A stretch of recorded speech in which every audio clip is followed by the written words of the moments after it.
Sir थोड़ा थोड़ा light देना था We'll do inside. We'll do inside. हाँ, we'll do inside. मैं नहीं कर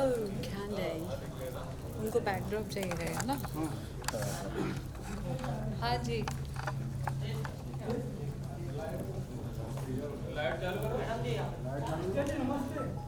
नमस्ते।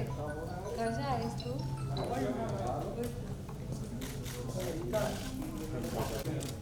चाहिए लेफ्ट एम योर राइट मार कैमरा मैम यहाँ लुकिए रोनी सर का मैम यहाँ centre ma'am excuse me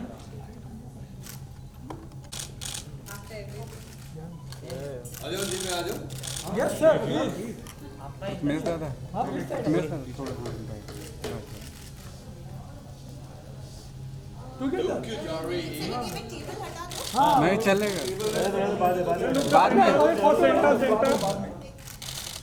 sir centre both of you sir यहाँ लेफ्ट में ये टेबल को ऐसे घुमा उस तरफ परफेक्ट है यहाँ क्या लिखा है? अच्छा ऐसे घुमा। कैंडी चलिए हो गया।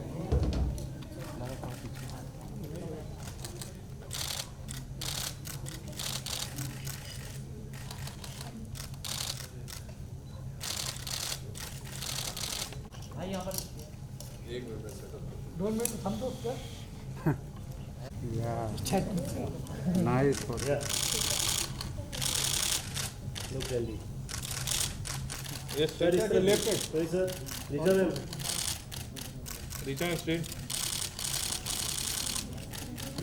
Richa ji left Soni sir left Richa centre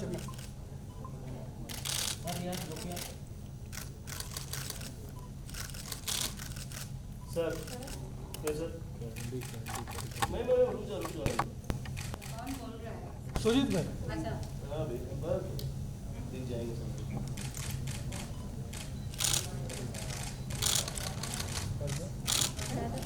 या सर आपका सिंगल टेबल करना 2 मिनट हाँ हो टेबल कर दो आपने बोला तो छोड़ो अभी नहीं ग्रीन टी दो ना ग्रीन टी। टेबल निकालो पीछे का नहीं थोड़ा पीछे ना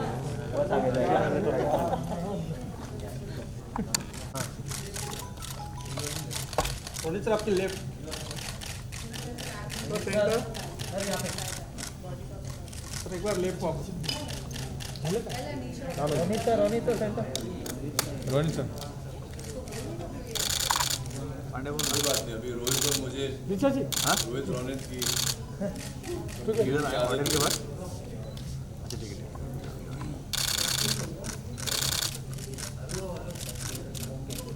sir centre sir ma'am look your centre ma'am centre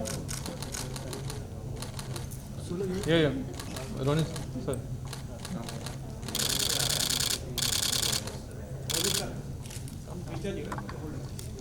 उस तरफ चला जाए।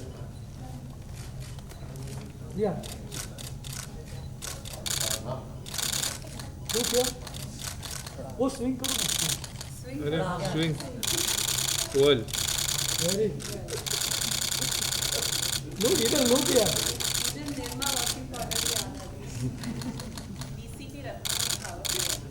डन थैंक यू सर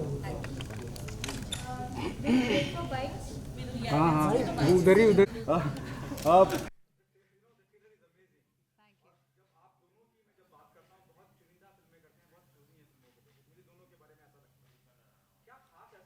अरे शांत हो जाए यार। Actually I really like the script. मुझे लगा स्क्रिप्ट में बहुत सारे लेयर्स हैं और उसमें कुछ ऐसी चीज़ें हैं जो हम सबकी जैसे इंडियंस हो गए कलेक्टिव मेमोरी में कुछ चीज़ें होती हैं।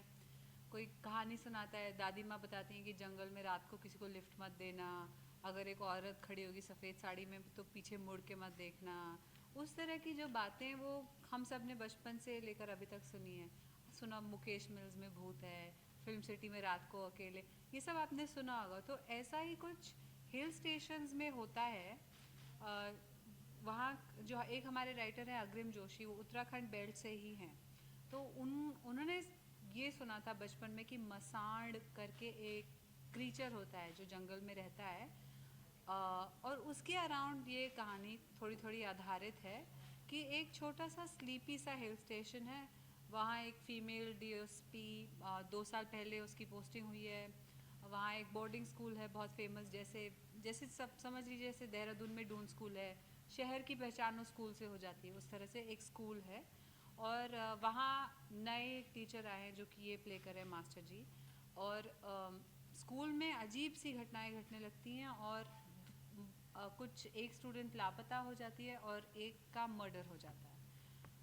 अब जो डीएसपी है वो बाहर से आई, वो इन्वेस्टिगेट करना चाहती है कि ये मर्डर किसने किया, पर उसके पास ना अपने कांस्टेबल्स का सपोर्ट है ना ही शहर वालों का, जिनको लगता है कि ये उसी क्रीचर, उसी भूत, उसी हैवान का काम है।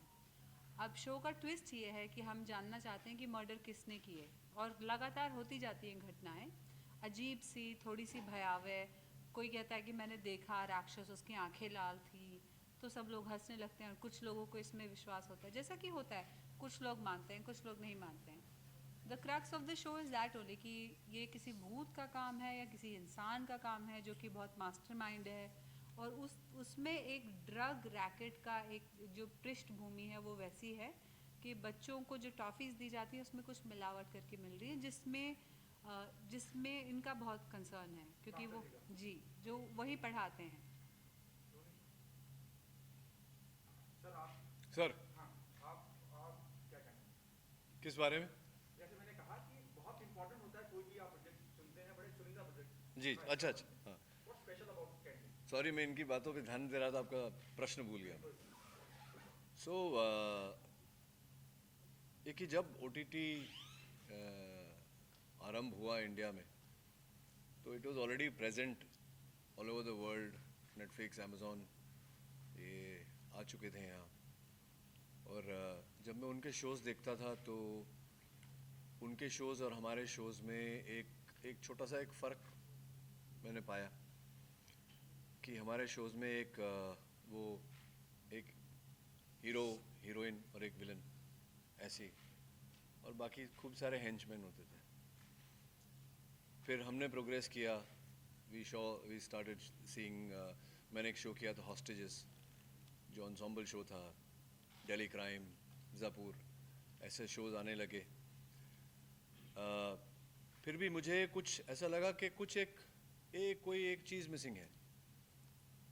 तो जब मैंने कैंडी की स्क्रिप्ट पढ़ी तो तब वो अंदर से एक आवाज़ आती ना, हाँ दैट्स द वन।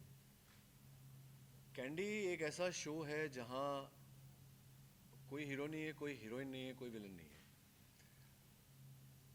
जितने कैरेक्टर हैं, it's an ensemble show. I am proud to be headlining this show with Richa, but all the characters, जितने किरदार हैं, जितने पात्र हैं इस शो में, सबके अंदर एक हीरो भी है, एक विलन भी है, जैसा कि हम सब में है। There is a good side, there is a bad side, there is a inner struggle कि हम वो गुड साइड को लेकर अपने ही बैड साइड से लड़ते रहते हैं, और उस पर कंट्रोल पाने की, उस पर काबू पाने की, कभी कभी वो बैड साइड गुड साइड पर हावी हो जाता है। तो हर पात्र जो हमारी कहानी का है वो इसी तरह का है, उसकी लाइफ में भी डीमंस हैं, वो अपनी एक इनर स्ट्रगल के साथ जी रहा है, और बाहर की जो स्ट्रगल है, बाहर के रुद्रकुंड की जो स्ट्रगल है, he is struggling, every character is struggling, him और her is struggling with the demon of Rudrakund, which is currently also has many shades. There's drugs, there's death, there's हैवान, मसान, कि है भी कि नहीं, कि क्या है, कौन, क्यों, कब, कहाँ, कैसे, ये सारे सवाल हर पात्र में भी हैं और कहानी में भी हैं और उस जगह में भी हैं। तो इतनी वोवन, बहुत ही इंट्रिकेटली वोवन स्टोरी है। That is primarily what excited me to the script, what attracted me to the script, sorry. बहुत ही यूनिक प्रोजेक्ट है ये, तो आप लोगों को क्या कुछ सीखने को मिला इससे, क्या कुछ अलग सीखने को मिला? सीखने को क्या मिला? मतलब बहुत सारी चीज़ें सीखने को मिली। किस किस डिपार्टमेंट में? चैलेंजिंग पार्ट तो यही था कि बहुत सर्दी थी और बिना ठिठुरे अपनी लाइंस बोलना बहुत चैलेंजिंग होता है। इन्होंने बहुत थिक बर्फ़ में शूट किया, जो आपने ट्रेलर में शॉट देखा होगा। हम सब की शूटिंग के दौरान कभी होठ नीले हो जाते थे, कभी नाखून नीले हो जाते थे, तो it was very challenging. The physical conditions of the shoot were very challenging. हम बहुत सुंदर बेल्ट में शूट कर रहे थे, पर इसका मतलब ये भी था कभी कभी हमारे सेट पे तेंदुए आते थे जैसे कि फिल्म सिटी में आते हैं। और बेसिकली बहुत ठंड, बहुत कोहरा। फिज़िकल चैलेंजेस तो ये थे। और वाइल वर्किंग जो चैलेंजेस थे वो ये थे कि बहुत सारे लेयर्स हैं स्क्रिप्ट में। आप ऊपरी तरफ पे इसको देखेंगे तो लगेगा कि मर्डर मिस्ट्री है, ध्यान से देखेंगे तो लगेगा कि क्या ये फादर फिगर्स को एक्सप्लोर कर रही है स्टोरी, या ये पेरेंटिंग को एक्सप्लोर कर रही है। उस तरह की चीज़ें जिनसे हम सबका वास्ता पड़ता है लाइफ में, in our families, in our Holmes.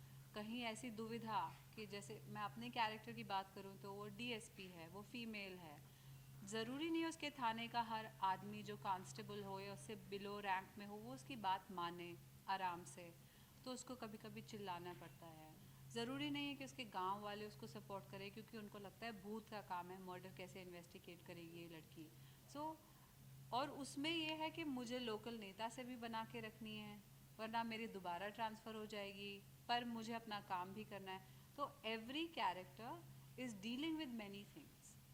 तो वो एक इमोशनली चैलेंजिंग बस ये था कि जब भी हम एक शॉट दें, वो 1 मिनट का शॉट होता है, पर पूरी स्क्रिप्ट के लिए वो बहुत डिफाइनिंग मिनट हो सकता है। तो वो सब याद करके करना, क्योंकि आपको पता है सीरीज़ में हम सीक्वेंशली शूट नहीं करते। एपिसोड 1 करते हैं, फिर एपिसोड 8 का कुछ कर लेते हैं, फिर एपिसोड 6। तो हमें पूरा ग्राफ याद करना पड़ता है, अपना ही नहीं, इनका भी, दूसरे को एक्टर का। तो दैट इज़ क्वाइट चैलेंजिंग। तो मेरा जो संघर्ष है that started from day one, I think, because I saw a lot of potential in the script and in my character. तो मैंने जब अपना पात्र पढ़ा तो मैंने जो लेखक हैं हमारे शो के, मैंने उनसे कहा कि वो कहीं ना कहीं अपने ही पाँव पर कुल्हाड़ी मारने वाली बात कर ली। मैंने थोड़ा और इसको डार्क हमें बनाना चाहिए। कुछ जो ट्रेट्स थे कैरेक्टर के, वो ऐसे ट्रेट्स थे जो मैं पहले कर चुका हूँ और वो फिट नहीं हो रहे थे मेरे अनुसार। कुछ ऐसे ट्रेट्स थे जो थे नहीं उस समय कैरेक्टर में। तो हमें लगे कुछ 15-20 दिन लगे, हम लोग बैठे रोज़, सोचा कि क्या कहाँ ले जाया जाए इस कैरेक्टर को। और फिर हमने कुछ निकाला कैरेक्टर में से और कुछ डाला, तो बहुत ही कैरेक्टर जाकर के बहुत ही कॉम्प्लेक्स हो गया। जैसा कि मैंने कहा कि हर कैरेक्टर की शो में हर कैरेक्टर की एक अंदरूनी स्ट्रगल है, पर ख़ास करके जयंत पारेख जो मेरे कैरेक्टर का नाम है, उसकी बेटी ड्रग्स ओवरडोज के कारण अपनी जान ले लेती है। उसकी पत्नी इसको सहन ही नहीं कर पाई है। दोनों, जयंत और उसकी पत्नी, both are suffering from post trauma because of that incident. और PTSD जो है वो बहुत ही एक mental illness, PTSD, it's a very difficult for a normal person to. और मैं बड़ा खुशमिजाज बंदा हूँ, तो मेरे लिए पहले PTSD को समझना और उसको इस तरह से प्ले करना कि ऑडियंस भी समझे। तो जैसे कि मैंने कहा था, जयंत पारेख अपने पर्सनल लेवल पे, अपने फैमिली लेवल पे तो वो डील कर ही रहा था। अब अपनी पत्नी को लेकर वो जाते हैं पहाड़ों में, सोचकर कि कहीं ना कहीं राहत मिलेगी। जिस समय से हम गुज़र रहे हैं और जो मानसिक स्थिति है हमारी, उससे राहत मिलेगी। तो वो जा कर के वहाँ एग्रीवेट हो जाता है। जो घाव भरने चाहिए थे वो ताज़ा हो जाते हैं और उसके ऊपर नए घाव लग जाते हैं बारी बारी एज द स्टोरी प्रोग्रेसेस। तो फिर जैसे कि मैंने बताया आप सबको कि हर कैरेक्टर वो चाहे डीसीपी रत्ना संखावर हो जो वॉज अ पुलिस वुमन वर्दी में महिला, इनके अपने चैलेंजेस हैं। तो ऑब्वियसली जिस तरह से ये मास्टर जी से बात करती हैं तो वो एक अलग मास्टर जी को समझ में नहीं आ रहा कि मैं तो आपके लिए अच्छा करने की कोशिश कर रहा हूँ, आप क्यों इस तरह से मुझे बात कर रही हैं। तो जो कैरेक्टर के साथ बाकी भी जो कैरेक्टर्स हैं उनके साथ जो डायनामिक्स हैं, तो एक नॉर्मल मीट्स नॉर्मल के डायनामिक्स अलग होते हैं and complications meet more complications, उसके डायनामिक्स बड़े चैलेंजिंग हो जाते हैं।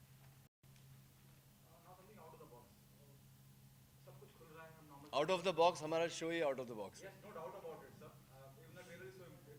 Thank you. हम नॉर्मल की तरफ लौट रहे हैं और आप दोनों एक दिग्गज इंडस्ट्री दिग्गज आर्टिस्ट हैं। आपको लगता है कि अब महाराष्ट्र में भी कहीं सिनेमा खुलना चाहिए, उसका प्रोसेस चालू होना चाहिए, जिस तरह से बाकी हिंदुस्तान में बाकी जगहों पे सिनेमा खुल रहा है और सिनेमा में देखने का अलग ही मजा होता है। सही कह रहे हैं आप, सही कह रहे हैं।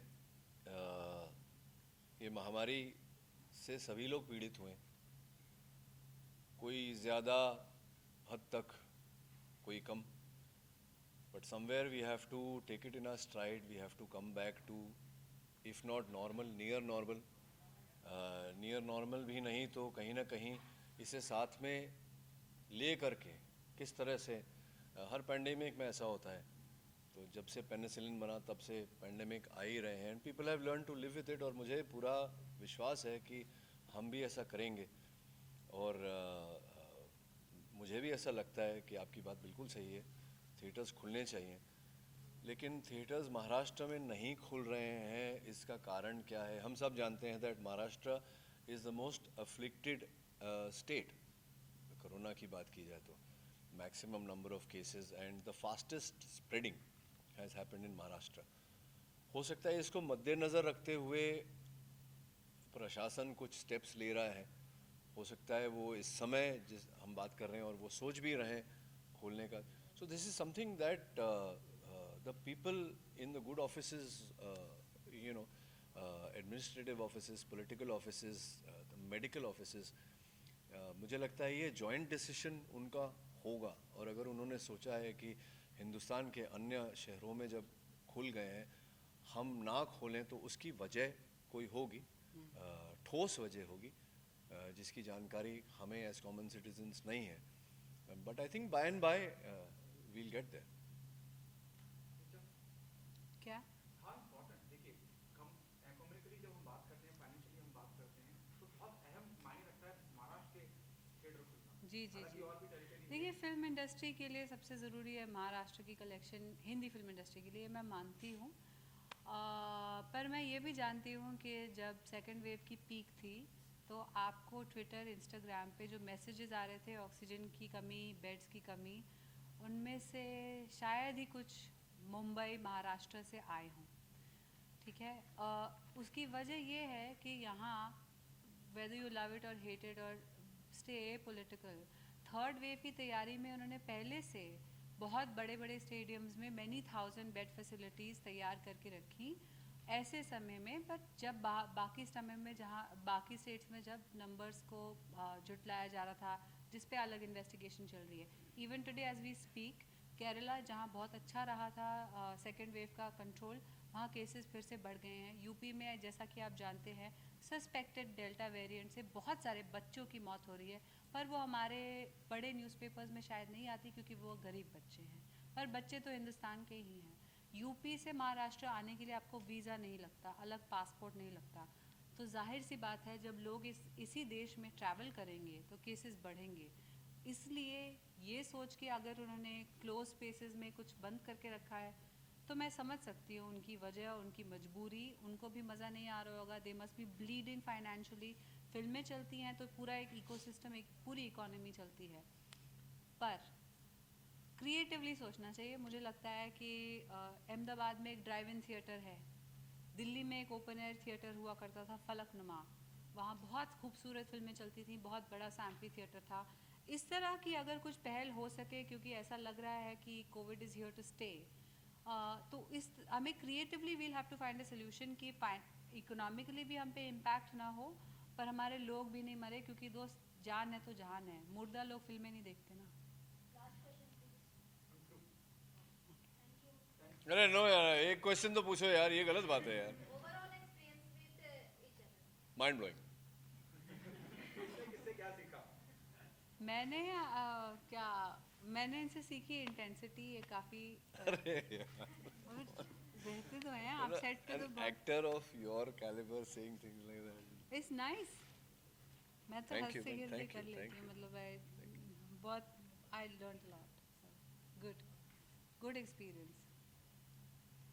पर बाकी आप लोग भी Thank ध्यान you. रखिए, बहुत भीड़ वाली जगहों में जाते हैं हाँ, प्लीज़, बहुत अजीब समय चल रहा है, लाइफ का कोई भरोसा नहीं है, take care of yourself, yeah, even after really vaccination, really take please. Care of yourself. Okay done,